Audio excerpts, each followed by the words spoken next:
മോഹൻലാലും മമ്മൂട്ടിയും ദിലീപും പിന്നെ ഒരു യുവതാരവും ഒരു കൊച്ചു താരവും ഇവരെല്ലാവരും ബോക്സ് ഓഫീസിൽ പോരാടിയ ഒരു സമ്മർ വെക്കേഷൻ ആ ഒരു കാലഘട്ടത്തെക്കുറിച്ചാണ് ഇന്ന് നമ്മൾ ഡിസ്കസ് ചെയ്യാൻ പോകുന്നത്.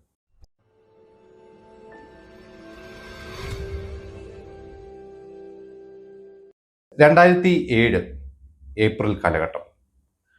അന്ന് വിഷുവിനോടനുബന്ധിച്ചിട്ട് തിയേറ്ററുകളിലെത്തിയ കുറച്ച് സിനിമകൾ എനിക്കൂടി ഇന്നും ഏറ്റവും കൂടുതൽ നമ്മൾ റിപ്പീറ്റായിട്ട് കാണുന്ന കുറച്ച് സിനിമകളുടെ കൂട്ടത്തിലൊരു സിനിമയാണ്. അതിലൊരു സിനിമ അന്ന് തിയേറ്ററിൽ വിചാരിച്ച പോലെ ഏറ്റില്ല, പക്ഷേ എന്താ പറയുക, കൾട്ട് ഫോളോയിങ് എന്നൊക്കെ പറഞ്ഞ പോലെ കൾട്ട് സ്റ്റാറ്റസ് എന്നൊക്കെ പറഞ്ഞ് ഇടം നേടിയ ഒരു സിനിമയായിട്ട് അത് മാറി. ഒരുപാട് സിനിമകൾ അതിനുശേഷം, അല്ലെങ്കിൽ ഒരുപാട് സിനിമയെ ഫോളോ ചെയ്യുന്ന ഒരുപാട് പേർക്ക് അത്തരത്തിലുള്ള സിനിമകൾ ചെയ്യാൻ മോട്ടിവേറ്റ് ചെയ്ത ഒരു ഇൻസ്പയർ ചെയ്ത ഒരു സിനിമ എന്നൊക്കെ പറയും. അത് മറ്റൊരു സിനിമയല്ല, അത് ബിഗ് ബി ആണ്. ബിഗ് ബി എന്ന് പറയുന്ന സിനിമ അന്ന് വരെ മലയാള സിനിമയിൽ കണ്ടിട്ടില്ലാത്ത തരത്തിലുള്ള ഒരു മേക്കിംഗ് സ്റ്റൈൽ, ഒരു കഥ പറച്ചിൽ രീതി ഒക്കെയായിരുന്നു. മമ്മൂട്ടി എന്ന് പറയുന്ന ഒരു നടൻ, എനിക്ക് തോന്നുന്നത് ഞാൻ എവിടെയോ ഒരു ട്രോള് പോലെയാണ് വായിച്ചത്, പക്ഷെ അത് സത്യമാണ്. കാരണം മമ്മൂട്ടി ഒരൊറ്റ എക്സ്പ്രഷൻ മാത്രമാണ് ആ ഒരു സിനിമയിലുള്ളത് എന്ന് പറയുന്നത്. ശരിയാണ്, പക്ഷെ അതൊരു മോശം കാര്യം അല്ലെങ്കിൽ ഒരു കളിയാക്കുന്ന രീതിയിലോ അല്ല. ഒരു സ്റ്റൈൽ തന്നെയാണ്. എനിക്ക് തോന്നുന്നു ബിലാൽ എന്ന് പറയുന്ന ഒരു കഥാപാത്രമൊക്കെ ഇന്നും, പിന്നീട് എത്രയോ കാലം മിമിക്രിക്കാർ വരെ അത് അനുകരിച്ചിട്ട് ബിലാലിനെ കൊണ്ടുവന്നിട്ടുണ്ടെന്നുള്ളത്. ബിഗ് ബി എന്നുള്ള സിനിമ അമൽ നീരദ് എന്ന് പറയുന്ന ഒരു സംവിധായകന്റെ ഒരു വരവായിരുന്നു. അദ്ദേഹം ക്യാമറാമാനായിട്ട് അതിനു മുമ്പ് സിനിമകൾ ചെയ്തിട്ടുണ്ട്, പക്ഷെ മലയാളി പ്രേക്ഷകരെ അമൽ നീരദ് ഫാനാക്കി ആ ഒരു സിനിമയിലൂടെ തന്നെ മാറ്റി. ബിഗ് ബി സിനിമയിലെ മറ്റു കാര്യങ്ങളെ കുറിച്ച് ഞാൻ പറയുന്നില്ല, അതിൽ ഒരുപാട് താരങ്ങളുണ്ട്. എന്തായാലും ബിഗ് ബി അന്ന് വിഷുവിനെത്തിയ ഒരു പ്രധാനപ്പെട്ട സിനിമ. മറ്റൊരു സിനിമ രാജമാണിക്യം എന്ന സിനിമയിലൂടെ മലയാളത്തിൽ ഒരു മുൻനിര സംവിധായക സ്ഥാനം നേടിയ അൻവർ ഷീദ് മോഹൻലാലുമായിട്ട് ചെയ്ത സിനിമ ചോട്ടാ മുംബൈ. അതും തല എന്ന് പറയുന്ന ഒരു കഥാപാത്രവും അല്ലെങ്കിൽ അതിലെ പാട്ടുകളൊക്കെ ഇന്നും നമ്മൾ യൂട്യൂബിൽ റിപ്പീറ്റ് ആയിട്ട് കാണുന്ന മോഹൻലാൽ സിനിമകളുടെ പ്രധാനപ്പെട്ട സിനിമ തന്നെയാണ് ചോട്ടാ മുംബൈ. അതിൽ മണിക്കുട്ടനുണ്ട്, ഇന്ദ്രജിത്ത് ഉണ്ട്, സിദ്ദിഖിന്റെ ഒക്കെ പക്ഷെ അതിശക്തമായിട്ടുള്ള ഹ്യൂമർ കഥാപാത്രമാണ് കലാഭവൻ മണിയുടെ നടേശൻ കൊല്ലും എന്ന് പറഞ്ഞാൽ കൊല്ലും എന്നൊക്കെ പറയുന്നതൊക്കെ എന്താ പറയുക, പിന്നീട് നമ്മൾ മിമിക്രിക്കാർ ചെയ്യുന്ന കണ്ടിട്ടുണ്ട്. നമ്മൾക്കും ഭയങ്കര ഇഷ്ടമാണ് അതൊക്കെ കാണാനായിട്ട്. ചോട്ടാ മുംബൈയും ആ വർഷം ആ വിഷുവിന് ഇറങ്ങിയ സിനിമ. പിന്നെ സത്യൻ അന്തിക്കാട് ദിലീപ് കൂട്ടുകെട്ട് ആദ്യമായിട്ട് ഒന്നിച്ച വിനോദയാത്ര. രസാന്തരം എന്ന സിനിമയ്ക്ക് ശേഷം ദിലീപിനെ വെച്ച് സത്യൻ അന്തിക്കാട് ചെയ്ത രസാന്തരം സിനിമയ്ക്ക് ശേഷം സത്യൻ അന്തിക്കാട് ഒരു സിനിമ, അത് ദിലീപിനെ വെച്ച് ചെയ്യുന്ന സിനിമ. ദിലീപ് മുകേഷ് കൂട്ടുകെട്ട് നല്ലൊരു കോംബോയാണ് അവരും എനിക്ക് തോന്നുന്നു ഒരു ബ്രേക്കിന് ശേഷം അവർ ചെയ്യുന്നത്. സത്യൻ അന്തിക്കാട് മുകേഷ് ഒരു ത്രൂ ഔട്ട് റോൾ കൊടുക്കുന്നത്. അത് മുകേഷ് പലപ്പോഴും പറഞ്ഞിട്ടുണ്ട് തോന്നുന്നു അന്ന് ഇന്റർവ്യൂലൊക്കെ, സത്യൻ അന്തിക്കാടിന്റെ ഒരു സിനിമയിൽ എനിക്ക് അഭിനയിക്കാൻ അങ്ങനെ കുറേ ആയി പറ്റിയിട്ടില്ല എന്ന് പറഞ്ഞപ്പോഴാണ് രസാന്തരത്തിന് ഒരു ഗസ്റ്റ് റോൾ കൊടുത്തു. അത് കഴിഞ്ഞിട്ടാണ് വിനോദയാത്രയിലേക്ക് കൊണ്ടുവരുന്നത്. അതും നല്ലൊരു ഗംഭീര ഒരു കഥാപാത്രം തന്നെയായിരുന്നു മുകേഷിന്റെ. പിന്നെ ഇത്രയും സിനിമകളാണ് പ്രധാനപ്പെട്ട സുപ്രധാന സിനിമകൾ. പിന്നെ ഒന്ന് അതിശയനാണ്. അന്ന് വിനയൻ ബാലതാരത്തെ വെച്ച് മാസ്റ്റർ ദേവദാസ് രാമു എന്ന വളരെ സീനിയർ ആയിട്ടുള്ള ആക്ടർ, അദ്ദേഹത്തിന്റെ മകനാണ് ദേവദാസ്. അതിശയൻ എനിക്ക് തോന്നുന്നത് 2006 ഷൂട്ടിംഗ് തുടങ്ങിയ സിനിമയാണ്. കുറച്ച് കാലം എടുത്തു അതിന്റെ ഒരു ഗ്രാഫിക്സ് ഒക്കെ ചെയ്യണമെങ്കിൽ. ഗോപാലനാണ് പ്രൊഡ്യൂസ് ചെയ്തത്.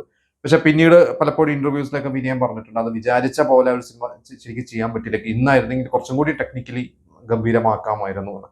എന്തായാലും ആ സിനിമ അന്ന് തിയേറ്ററുകളിൽ ആ ഒരു വിഷു സീസണാണ് എത്തിയത്. കാവ്യമാധവനുണ്ട്, ജയസൂര്യ ഉണ്ട്, ഒരുപാട് താരങ്ങളുണ്ട്. പക്ഷെ ഈ ഒരു മാസ്റ്റർ ദേവദാസ് തന്നെയായിരുന്നു അതിലെ പ്രധാന അട്രാക്ഷൻ എന്ന് പറയുന്നത്. അത് കേട്ട് അദ്ദേഹം പിന്നീട് ആ ഒരു കുട്ടി പിന്നീട് ഒരു സിനിമയും കൂടി ആനന്ദഭൈരവി ചെയ്തു. അത് കേട്ട് പിന്നീട് ഒരു വളർന്ന് വലുതായി നായകനായിട്ടൊക്കെ ഒരു സിനിമയും കൂടി ചെയ്തിട്ടുണ്ട്. ഇപ്പോൾ അഭിനയത്തിലോട്ട് വീണ്ടും വരുമെന്നൊക്കെ പറയുന്നത് കേൾക്കുന്നു. പിന്നെ ഒന്ന് പന്തേക്കോഴി. ക്ലാസ്മേറ്റ്സ് എന്ന സിനിമയ്ക്ക് ശേഷം അന്നത്തെ സെൻസേഷനായി മാറിയ യുവതാരം, അന്നത്തെ യുവനടൻ നരേന് ക്ലാസ്മേറ്റ്സ് കഴിഞ്ഞിട്ട് ഒരുപാട് അവസരങ്ങൾ വന്നു. അതിൽ നരേൻ ചെയ്ത ഒരു പ്രധാനപ്പെട്ട സിനിമയായിരുന്നു പന്തേക്കോഴി.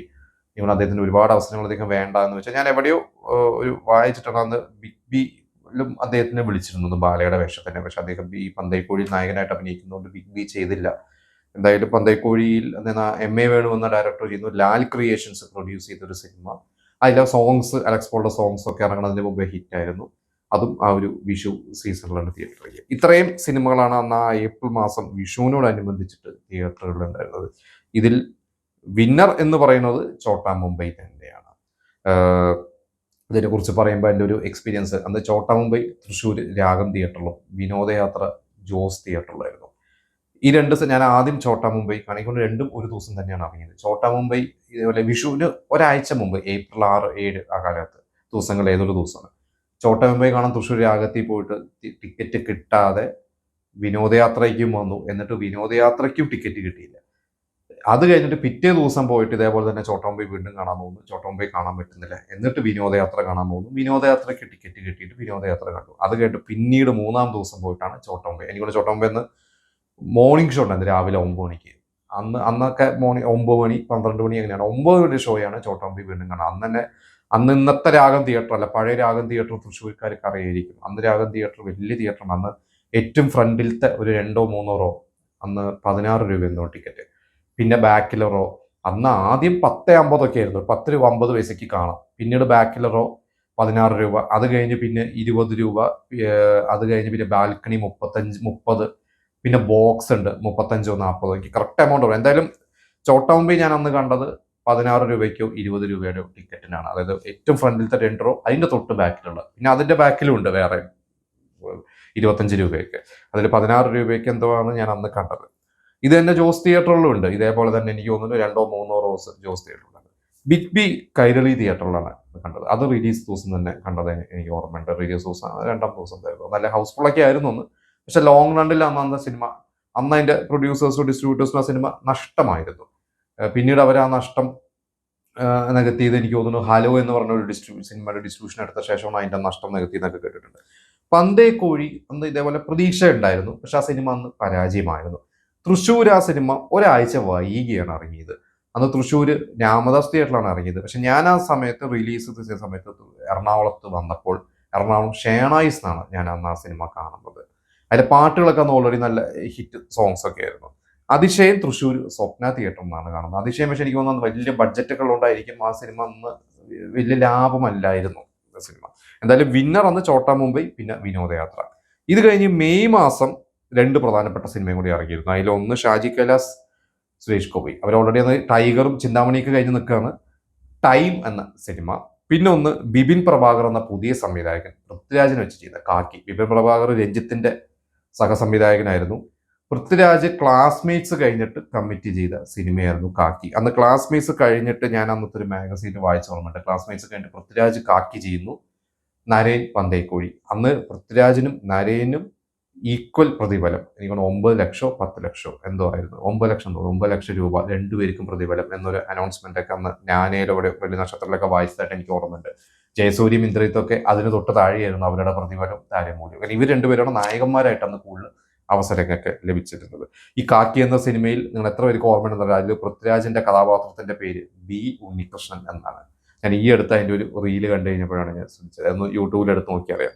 പക്ഷെ ടൈമും കാക്കിയും അന്ന് ഇനീഷ്യലൊക്കെ ഉണ്ടായിരുന്നു. പക്ഷെ 2 സിനിമയും വന്ന് തിയേറ്ററിൽ വിജയമായി മാറിയില്ല.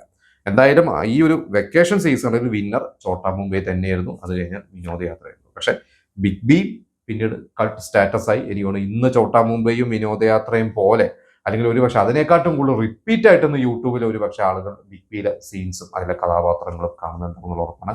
എന്തായാലും നിങ്ങളുടെ എക്സ്പീരിയൻസ്, നിങ്ങളുടെ സിനിമയുടെ അഭിപ്രായങ്ങൾ നമുക്ക് ഷെയർ ചെയ്യുക.